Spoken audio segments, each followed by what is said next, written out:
Peggy, I want to be sure you find the resources you need, so I'm going to go over a quick screencast and make sure that you've got access to what you need.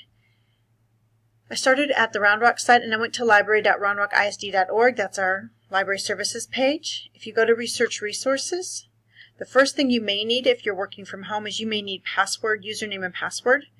If you're logged into your Google account and you just click on Password Help, you will have access to a document that has all of our passwords. We're going to go use EBSCOhost, so we're going to use our student for the password. Now the easiest thing to do is when I'm on that Research Resources page, I just went ahead and clicked on a campus. Just go to a campus page and go to the resources from there. So I just went to Round Rock High School. I'm going to click on EBSCOhost. Because I'm at home, I'm going to need to put in RR student, and student is my password. Okay. The first thing you're going to want to do is you can go to Explorer Educators Edition. That's going to give you a lot of great professional resources. Just the EBSCOhost web, or Secondary Schools is also a great one for our high school students and actually for adults as well. The great thing about EBSCO is the searches become more Google-like. So when I put in, I don't have to just do keyword searches and Boolean searches. I can also put in phrases.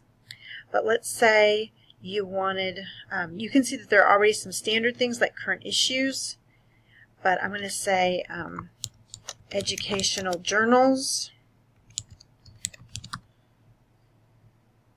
for differentiated instruction. There we go. Let's just go ahead and pick that.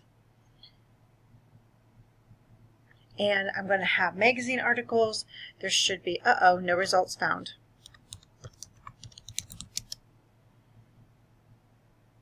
Let's try educational research. Okay.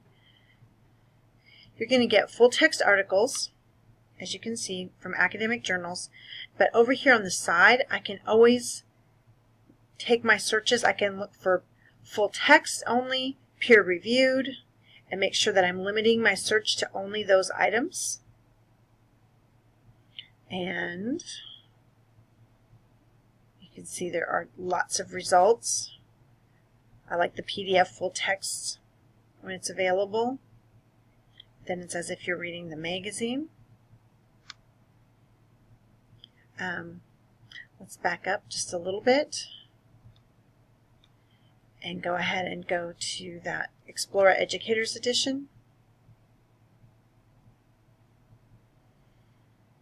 The great thing about this is there's already lesson plans, student tools, curriculum standards, sites for teachers that have already been vetted. And again, I can go, let's say I want to look at Reading Teacher. There is a magazine called Reading Teacher. It's bringing up articles about reading.